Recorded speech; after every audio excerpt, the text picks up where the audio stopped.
Bonjour et bienvenue. Alors aujourd'hui ce sera un tirage sentimental en miroir et pour ceci on va utiliser le Cosmic Cycles pour ce qui vous concerne et on va utiliser le Everyday Enchantment Tarot pour ce qui concerne votre autre. Pour les personnes qui ne connaissent pas ce tirage, on regarde comment vous voyez cette personne, quels sont vos sentiments et quelles sont les actions que vous aimeriez qu'elle mène. Et on regarde du côté de votre autre comment cette personne vous voit, quels sont ses sentiments et quelles sont les actions qu'il a envie de mener vis-à-vis de vous. J'utiliserai potentiellement le pronom « il », même si votre autre est une femme. Je vous demande d'adapter. Allez, comment est-ce que vous voyez cette personne ?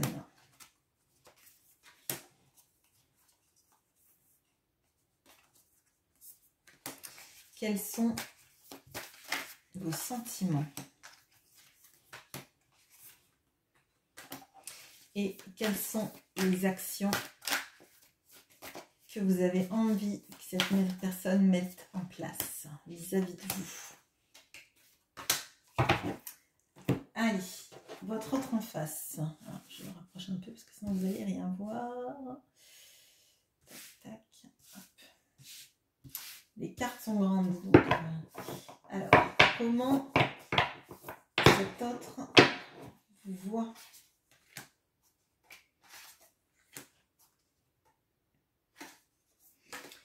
Elles sont immenses. Quels sont ces sentiments?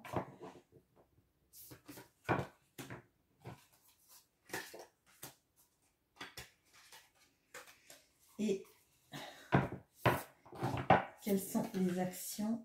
Pourtant, j'ai plutôt des grandes mains, mais alors c'est catastrophique en termes de préhension là.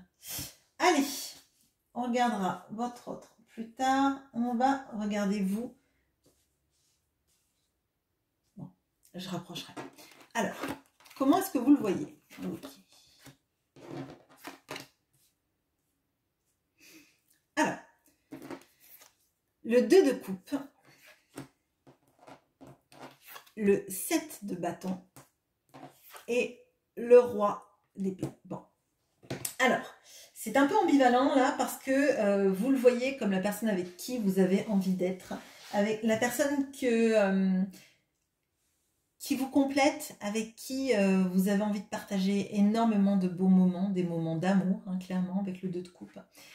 Mais vous voyez cette personne comme étant extrêmement sur la défensive et plutôt froide. Là, on a quelqu'un plutôt analytique et froid qui se cache toujours, moi je le ressens, derrière des prétextes, des envies de distancier les choses et les gens de lui.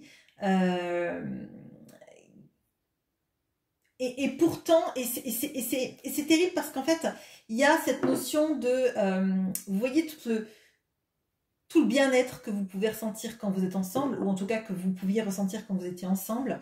Et vous avez l'impression que cette personne, elle se cache derrière.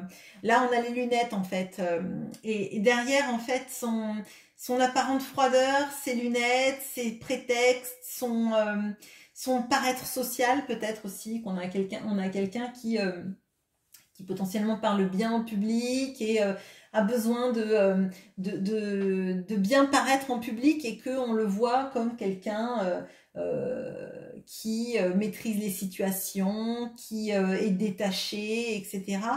Et vous n'avez pas ressenti ça quand vous êtes auprès de lui. Vous ressentez plutôt quelqu'un de tendre, quelqu'un qui peut vous regarder potentiellement même, alors je dirais avec les yeux de l'amour, mais c'est comme ça que je le ressens, mais en tout cas avec une douceur, une tendresse et une impression que vous êtes son double, quoi. Enfin, vous êtes son complémentaire, vous êtes bien ensemble. Et il y a un twist, en fait. C'est comme Dr. Jekyll et Mr. Hyde, en fait. On ressent ça, et puis en même temps, on voit que l'autre peut être très froid, peut porter des masques, peut être assez... oui, je sens vraiment quelqu'un qui peut être glacial, quelqu'un qui peut être tendre et doux, et l'instant d'après, être avec un masque, mais le masque de l'iceberg, quoi. Vraiment, c'est comme ça. Quelqu'un qui est très intelligent potentiellement, mais comme si en fait son intelligence était au service de son paraître, de sa réussite sociale, de sa réussite financière, intellectuelle, etc. Et à côté de ça, la personne qui vous fait vibrer quand vous êtes tous les deux, bah, vous avez l'impression qu'elle est tellement cachée au plus profond de lui-même que c'est comme si en fait vous vous dites mais en fait est-ce qu'il est vraiment quelqu'un de tendre, amoureux et doux, ou est-ce que c'est vraiment cette personne froide et limite manipulatrice, calculatrice? C'est vraiment ce que je ressens, et j'ai l'impression que là, il y en a plein qui sont perdus en se disant, mais qui il est vraiment? Est-ce que je me trompe à ce point-là? Est-ce que je suis aveugle à ce point-là? Qui est-il? Les sentiments maintenant que vous avez.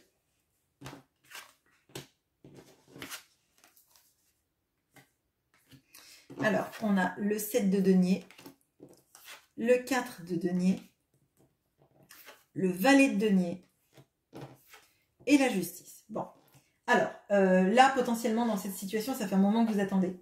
Ça fait un moment donné, un moment que vous attendez que cette personne, elle se montre accessible à vous, en fait. Vraiment, moi, j'ai l'impression de... on attend en se disant que chez la personne, ça va le faire, ça va lui faire un déclic. On attend que cette personne, elle se rende compte que vous êtes la bonne personne pour elle, qu'elle essaye de baisser dans ses exigences. Alors, c'est des exigences, je ressens plutôt liées à l'argent. Hein. Là, on a plutôt quelqu'un qui réussit très bien dans sa vie, qui a une vie confortable et qui veut pas en fait tout perdre, hein, clairement. Et vous avez attendu longtemps que cette personne, elle prenne conscience qu'en fait, c'est pas ça qui compte dans la vie. Et là, maintenant, vous commencez vraiment à vous refermer. Vous commencez à vous dire que à un moment donné, ça va bien, que l'argent, c'est nécessaire pour vivre, pour pouvoir faire des choses qui font plaisir, pour survivre aussi, mais ça doit pas être le nerf de la guerre, en fait. Et si cette personne, elle est dans ces énergies-là, vous avez envie de trancher comme la justice, là. Et vous voyez, c'est le même personnage, là, la femme, avec l'homme qu'elle aime et qu'elle regarde amoureusement.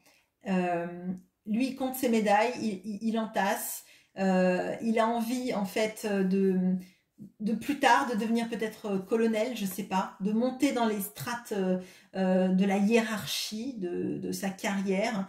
Et à côté de ça, elle est seule, elle est seule et elle se renferme. Vous vous renfermez sur vous-même parce que vous vous dites qu'à un moment donné, vous aussi vous avez besoin d'abondance, vous aussi vous avez besoin de quelqu'un qui soit pas toujours retranché derrière son ego, qui soit pas toujours en train d'être dans la froideur, de faire croire aux autres qu'il est idéal dans sa vie, qu'il est idéal dans sa manière d'appréhender les choses et que vous n'êtes qu'une anecdote en fait. Je pense même que peu de gens vous connaissent dans l'entourage de cette personne, voire peut-être pas du tout. Hein. C'est un petit peu la femme de l'ombre en fait. Et vous en avez marre parce que vous savez ce que vous valez, vous savez ce que vous pouvez apporter, et vous n'êtes pas en fait une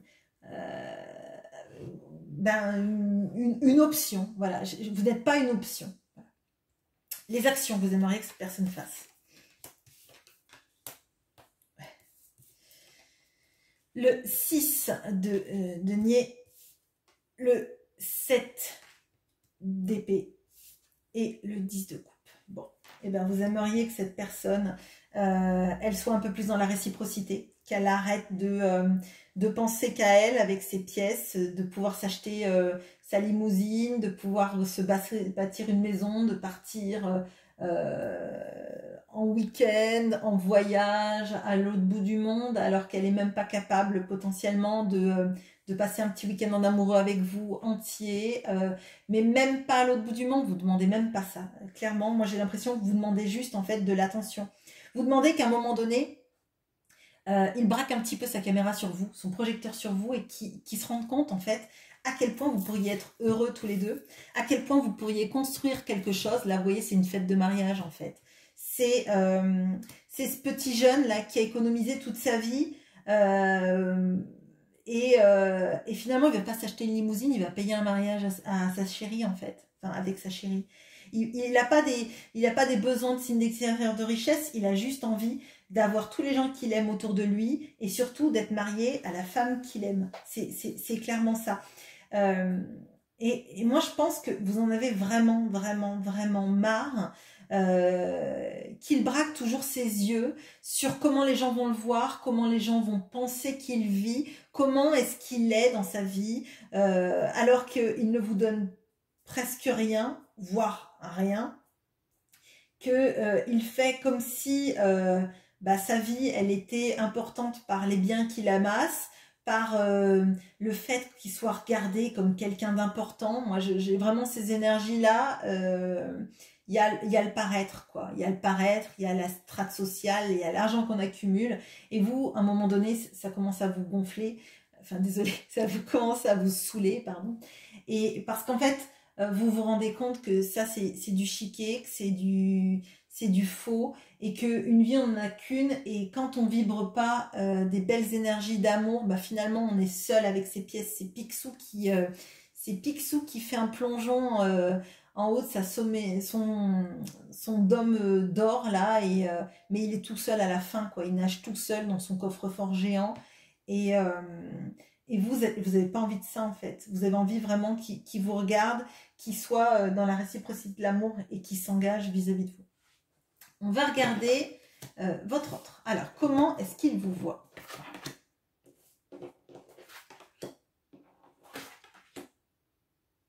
Alors, on a le pendu.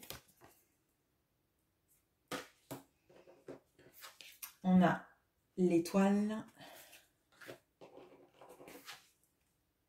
Et le 9 de bâton. Alors, clairement, là, il voit que vous n'avez plus envie d'avancer, en tout cas, plus envie de faire tous les efforts, qu'à un moment donné, il n'y a pas de nécessité, en fait, à avancer toujours dans sa direction, revenir le chercher, revenir lui parler, revenir à la charge. Là, à un moment donné, ça va bien. Vous avez envie de voir où ça va si vous ne faites plus rien. Il le voit, il voit que vous n'avez plus envie de lui donner tout ce que vous pouviez lui donner, et il en a vraiment marre de ça. On a l'étoile, il voit à quel point vous êtes toujours là pour tout le monde, que vous êtes vraiment, je vous disais, vous aimeriez qu'il ait un peu de réciprocité, et là on voit qu'elle est dans l'étoile, elle est dans le fait d'aider les gens, en fait. Elle est là pour eux, pour ceux qui n'ont plus rien, pour ceux qui... il y a des notions là de les gens dans les décombres et on vient les sauver parce que c'est l'espoir. L'étoile, c'est l'espoir. C'est les gens qui n'ont plus d'espoir et qui se rattachent à quelqu'un. Et lui, il voit que vous avez toujours été là pour lui tendre la main, pour lui dire, mais on va s'en sortir. On pourra avoir une belle vie à partir du moment où tu y crois. Si tu n'y crois pas, si tu n'as pas d'espoir dans la situation, ça n'avancera pas, en fait. Et là, moi, je sens que là, il sait que vous n'en pouvez plus. Vous ne voulez plus avancer. Vous ne voulez plus tendre la main à quelqu'un qui ne sait jamais la saisir, clairement. On a, avec ce 9 de bâton, la sensation de se dire, vous, c'est comme si vous disiez qu'il s'était moqué de vous pendant tout ce temps. Et que vous étiez bien la bien gentille. Là, on a un coquelicot, on a les poppies, et c'est la période des poppies en Angleterre. C'est vous savez, pour la mémoire des personnes qui ont fait la guerre. Et à mon sens, c'est toujours ça. Vous avez toujours été là pour tout le monde, et maintenant, vous vous mettez en repli, en fait, vis-à-vis de lui. Vous lui tendez plus la main, vous n'avez plus envie. Vos mains, elles vont vous servir, en fait, à tenir l'équilibre sur cette barre quand vous avez la tête en bas. Elles vont vous servir à continuer de marcher alors que vous vous sentez handicapé. Vous vous sentez handicapé de cet amour que lui ne donne pas, et que comme si vous étiez vidé, en fait, comme si vous avez toujours été là pour l'aider. Vous êtes allé chercher au fond des décombres où vous pouviez en fait le ramener, mais à un moment donné, vous vous dites que si vous faites ça, vous êtes blessé, comment vous allez faire pour marcher si vous ne pouvez plus avoir de main libre, la main que vous lui tendiez, pour continuer à marcher sur votre béquille. Là, moi, je ne serais pas surprise que cette personne, elle soit complètement alors j'allais dire en PLS, mais c'est un peu ça, de se dire que finalement, vous ne voulez plus lui tendre la main. C'est fini, c'est bon, vous êtes vidé. Je crois que vous êtes vidé. Vous avez beaucoup attendu et à mon sens, là, il le sent, il le sait. Alors, on va voir si lui, ça va lui débloquer quelque chose. Les sentiments, déjà.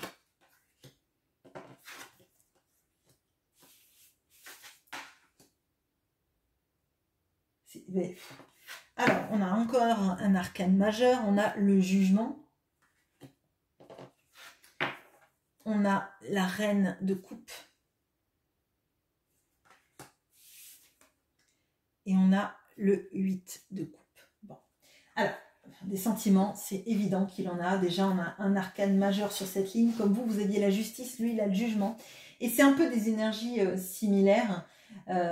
Sauf qu'en fait, le jugement, ça appelle à changer de vie, à épurer tout ce qui est toxique. Alors, potentiellement, on peut avoir quelqu'un qui vit dans de la toxicité. Si ce n'est pas des addictions, c'est des schémas de vie en fait. C'est des schémas de vie limitants et on l'a vu là que c'était quelqu'un qui se protégeait, qui avait besoin de paraître, qui était assez froid, qui avait besoin qu'on voit qu'il maîtrise, qu'il est le champion enfin le champion, c'est lui qui dirige sa vie, etc.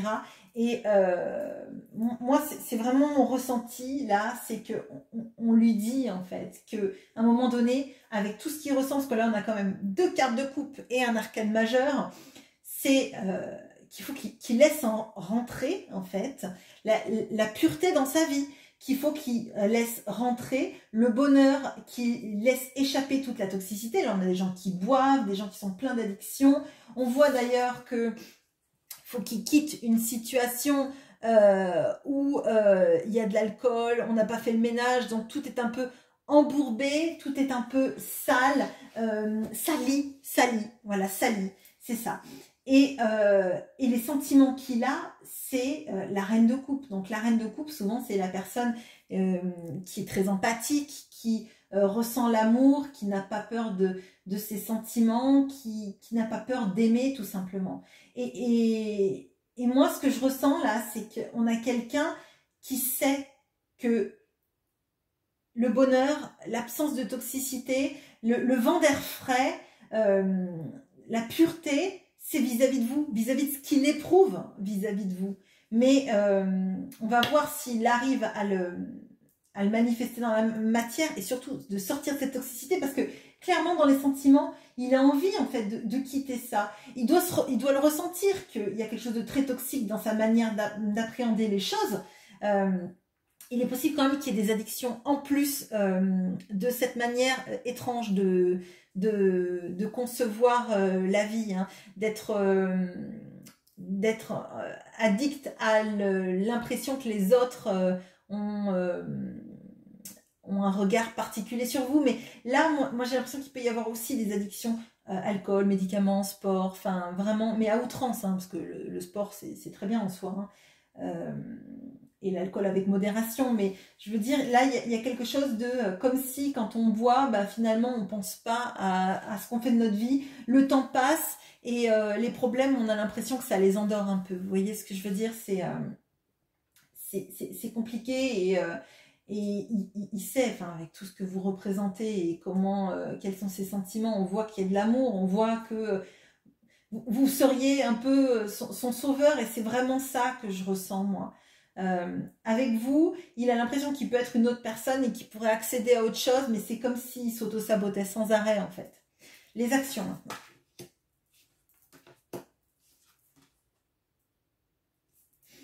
Alors, on a le 5 de bâton, on a le cavalier d'épée et on a le roi d'épée qui est ici. Bon.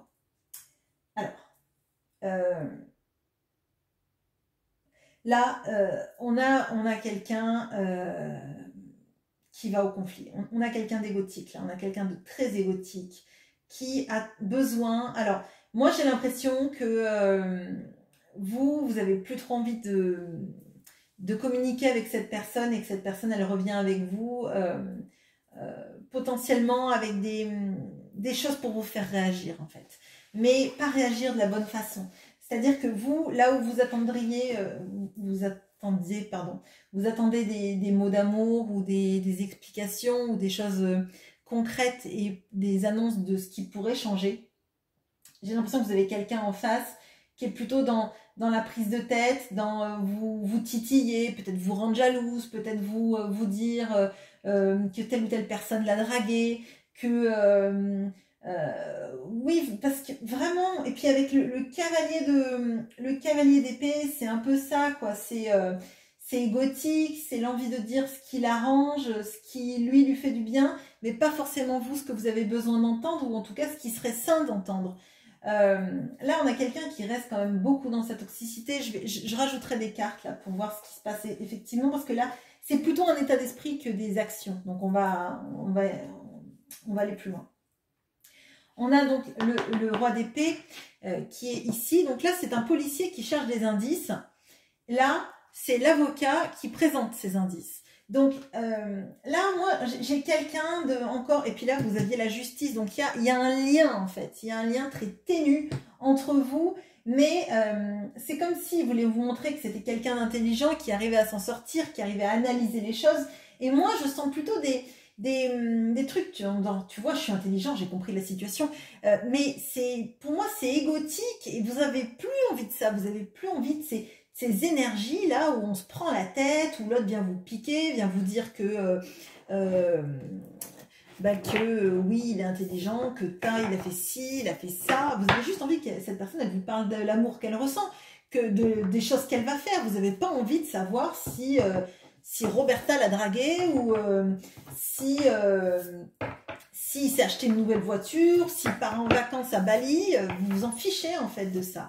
C'est compliqué. Alors, qu'est-ce qu'il va faire concrètement? Parce que là, on a vu les envies. Moi, je veux voir ce qu'il va faire. Parce que là, c'est pas joli. Et je crois qu'il a intérêt à se bouger les fesses pour que vous preniez les choses en compte. Bon. Alors, on a le 8 de denier. On a le 10 de coupe, là, celui que vous avez ici, là, dans ce que vous voulez que cette personne fasse. Et on a l'ermite. Bon, alors, cette personne, elle va bouger. Mais, alors ça va prendre du temps parce qu'on a le 8 de denier. Et le 8 de denier, ça parle d'un travail répétitif, de quelque chose qu'on fait plusieurs fois pour l'aboutir. On a l'ermite aussi, donc ça veut dire que cette personne, et puis là, cette personne, elle cherche des informations, elle réfléchit, elle cherche comment, en fait, sortir de ça, mais ça passe par le prisme du mental. On a quelqu'un qui ressent énormément de sentiments pour vous, mais qui bloque tout ça. Il bloque tout ça et il connaît pas l'art et la manière, en fait, de donner de sa personne. Donc, il part du principe que ça va passer par, peut-être... réfléchir pendant un moment à comment vous approcher de la bonne façon. On a quand même beaucoup d'arcanes majeures. Hein. Cette personne, elle se pose vraiment elle est à la croisée de sa vie. Hein. Elle se pose des questions vis-à-vis de comment comprendre et suivre sa route vis-à-vis de vous. Hein. Là, vraiment, on n'a pas quelqu'un qui ne réfléchit pas. On a quelqu'un de très égotique qui a potentiellement jamais été mis devant ses contradictions à part par vous, hein, clairement. Mais là, on a quelqu'un qui a quand même envie de vous montrer à quel point il peut y arriver. On peut avoir quelqu'un qui a envie de changer, peut-être même de voie professionnelle pour être dans quelque chose d'un peu plus... qui coïncide un peu plus avec ce que vous faites vous, hein, clairement. On peut avoir ça. Ou en tout cas, cette envie de faire des efforts. De faire des efforts acharnés et assidus pour vous offrir clairement cette vie de couple dont vous rêvez. Mais c'est compliqué, c'est pas sans mal, c'est pas quelque chose qui va se faire tout de suite. Là, on a quelqu'un qui va devoir sortir de sa sphère égotique, sortir de ses toxicités, de ses schémas limitants pour arriver jusqu'à vous. Mais c'est un travail de longue haleine, mais cette personne, elle a des vrais sentiments. Si elle baissait un petit peu son ego, ça se passerait bien mieux entre vous. Voilà, je vous souhaite une bonne journée. À bientôt.